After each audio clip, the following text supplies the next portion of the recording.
The greatest lie you believe is that you already know who you are.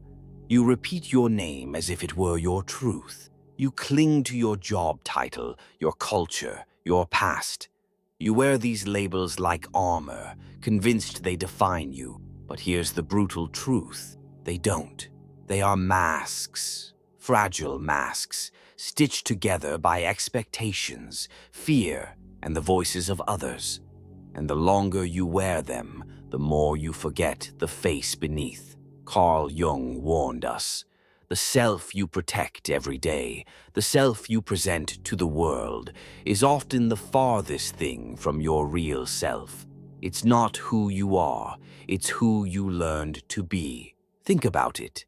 Since childhood, you were told what was acceptable and what was not, what emotions were rewarded and which ones were punished. Piece by piece, you built a persona to survive, and over time, that persona became a prison. This is the greatest lie. Not that you've been deceived by the world, but that you've deceived yourself, believing the mask is you. But Jung's truth is far more dangerous and far more liberating. He believed that life itself does not truly begin until you strip away the illusion, until you meet the self you've been running from your entire life. So let me ask you, what if the person you defend, the identity you cling to, isn't you at all? What if the life you're living is someone else's script, and the only way out is to burn the mask?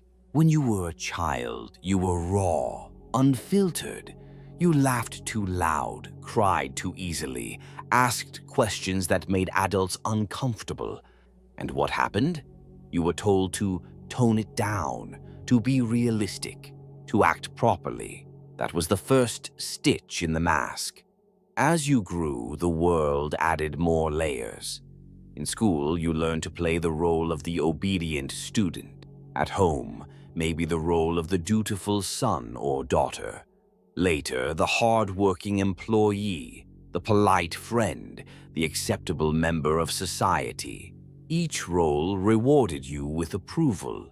Each role taught you that parts of who you really were needed to be hidden. Carl Jung called this mask the persona. It isn't evil.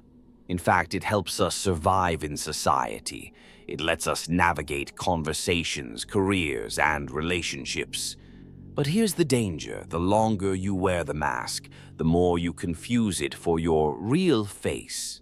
Imagine an actor who never steps off stage. He performs the role so long that he forgets his own name. That's what most people do. They live not as themselves, but as a performance of themselves. And you can feel it. That quiet tension when you laugh at a joke you don't find funny. That silence when you hide an opinion because it might offend. That exhaustion when you play the role society expects, even as a part of you screams inside. One man wrote, "Most people don't live, they perform. They wear masks so long they forget the face beneath." And he's right. But here's the tragic part. The world loves your mask. It rewards the compliant version of you. It applauds the agreeable worker, the predictable citizen, the silent sufferer. It has no interest in the wild, untamed truth of who you really are. And so you keep smiling, keep playing, keep applauding yourself for fitting in, until one day you wake up and realize you don't know who you are without the mask. This is why Jung said, the most terrifying thing is to accept oneself completely. Because the moment you put the mask down, even for a second, the world may no longer clap. It may no longer approve. And that silence terrifies people more than death. But let me tell you a story. There was once a young man who lived his life exactly as his parents demanded. He studied the subjects they chose. He dressed the way they wanted. He even pursued the career they dreamed for him. On the outside, he looked successful. On the inside, he was suffocating. One evening, he walked into a crowded party. Everyone was laughing, drinking, celebrating, and yet he felt completely invisible, like a ghost wearing a mask. That night, he realized people didn't love him. They loved the role he played, and in that moment, his mask cracked. That's the moment most people spend their entire lives avoiding, but it's also the moment when life truly begins. Beneath every mask lies something darker, not the face you show the world, but the one you refuse to admit even to yourself. Carl Jung called it the shadow. It is made of everything you've pushed away, everything you've denied, everything you were told was unacceptable. Think back. When you were angry, were you told to calm down? When you were sensitive, were you mocked for being weak? When you dreamed too big, did someone laugh and say, "Be realistic"? Each time, a part of you was locked away, into the shadow. But here's the truth. Those parts never died. They are still there, waiting, whispering, shaping you from the dark. Let me tell you a story. There was once a man who considered himself calm and polite. He never raised his voice, never argued, always smiled. People called him easygoing, and he was proud of that mask. But one day, after years of swallowing his anger, something small snapped. A careless word from a colleague, and the man exploded with a rage so violent that even he didn't recognize himself. That was his shadow. Years of suppressed emotion finally breaking through the cracks. You see, the shadow does not vanish just because you hide it. Ignore it, and it controls you from the dark. A repressed desire becomes addiction. A buried fear becomes anxiety. A silenced wound becomes bitterness. And often we see our shadow in others. Have you ever hated someone instantly without knowing why? Or judged another person so strongly it surprised even you? Jung explained, that is projection. You are not just seeing them. You are seeing the parts of yourself you refuse to face. One viewer of this channel wrote, "Most people don't live, they perform. They wear masks so long they forget the face beneath, hiding their shadows as if they were enemies instead of the missing pieces of their wholeness." That is the secret. Your shadow is not the enemy. It holds your hidden strength as well as your hidden flaws. The courage you suppress, the passion you bury, the creativity you reject. It is the doorway to your wholeness. But here's the danger. Facing the shadow is terrifying. It means looking into the mirror and admitting that the darkness you fear in others also exists in you. It means seeing yourself as both the victim and the villain, the hero and the monster. And yet, Jung believed that this confrontation is the only path to real freedom, because once you stop running, once you face the shadow, it no longer controls you. It becomes integrated. And from that union comes power, authenticity, and a kind of freedom most people will never taste. So ask yourself, what have you hidden in your shadow? What parts of yourself have you buried so deeply you almost forgot they were there? Because until you find the courage to face them, they will rule your life from the dark. When the mask begins to crack, the world doesn't clap. In fact, often it turns against you. One young man wrote, "My professors call me a bad influence. My family says I don't care. My friends think I've changed. But I can't go back. For the first time, I feel like myself." That is the pain of awakening.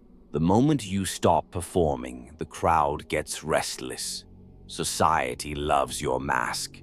The obedient worker, the polite child, the predictable friend. But the raw, unfiltered version of you, that scares people, because it reminds them of the prison they're in. Carl Jung warned, the most terrifying thing is to accept oneself completely. Terrifying, not just for you, but for everyone around you. Think about it.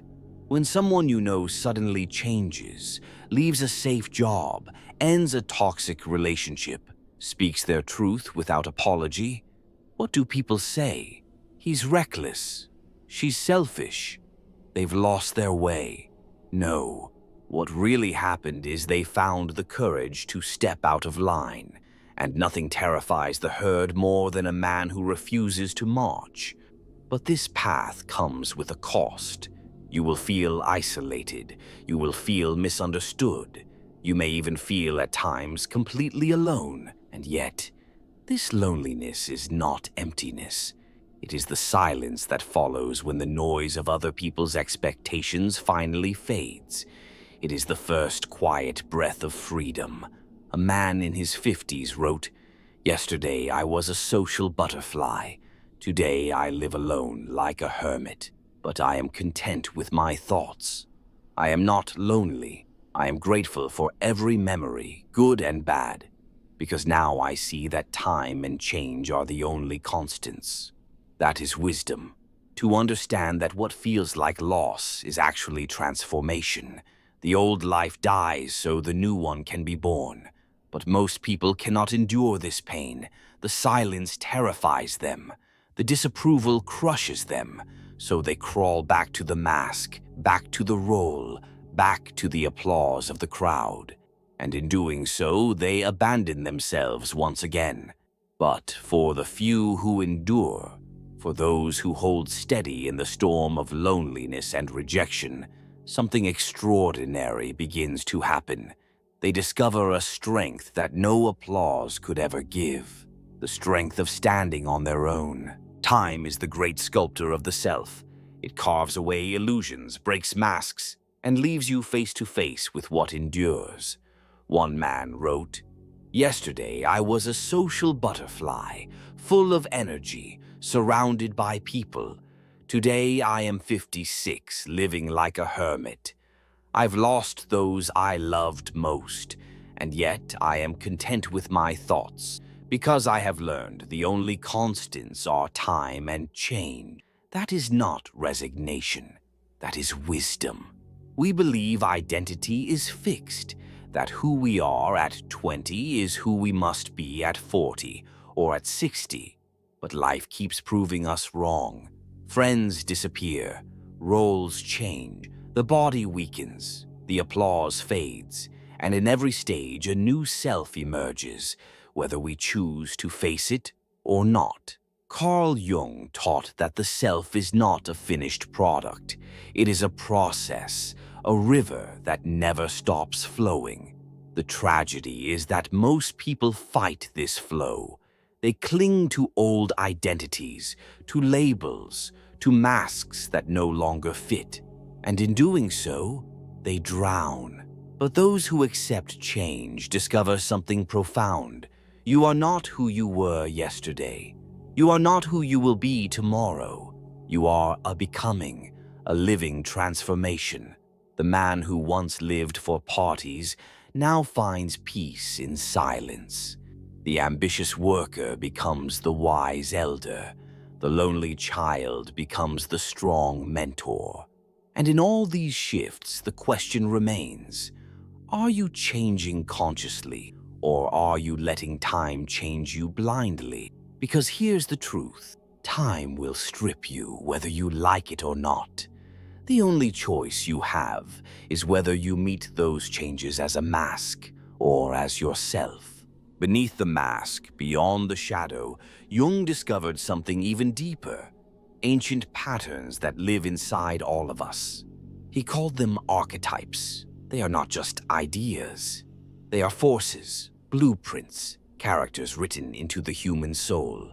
Think of the stories told for thousands of years. The hero who faces the monster, the wise mentor who guides him, the shadowy villain who tempts him, the innocent child who must be protected. These are not just stories. They are maps of the human psyche. They repeat across cultures, religions, myths, because they are inside you. Take the hero. It is the part of you that longs for a purpose, the voice that whispers, "You are meant for more."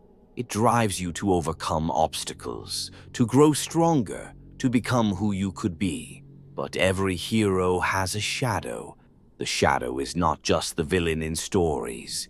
It is the hidden adversary within yourself, your fear, your doubt, your self-sabotage. Every time you are called to change, but something inside holds you back, that is the hero and the shadow fighting for your life. And then there are the energies of anima and animus. Jung believed every man carries a hidden feminine side, intuition, emotion, creativity. And every woman carries a hidden masculine side, logic, discipline, assertiveness. These are not about gender, but about wholeness. When these forces are unbalanced, we suffer. A man who rejects his anima becomes cold, unable to connect, terrified of vulnerability. A woman who rejects her animus becomes hesitant, unable to assert herself, afraid to lead. But when embraced, they become sources of immense power, balance, depth, authenticity. Think of it this way. Inside you lives the hero and the villain, the child and the sage, the lover and the warrior. These are not opposites to be chosen. They are parts of a whole waiting to be integrated. But most people never see these forces at work. They think their fear is just fear. Their doubt is just doubt. They never realize these patterns are as old as humanity itself, shaping their lives behind the curtain. Jung's message was clear. Until you recognize the archetypes within, you are not living your own story. You are being dragged along by an ancient script you do not understand.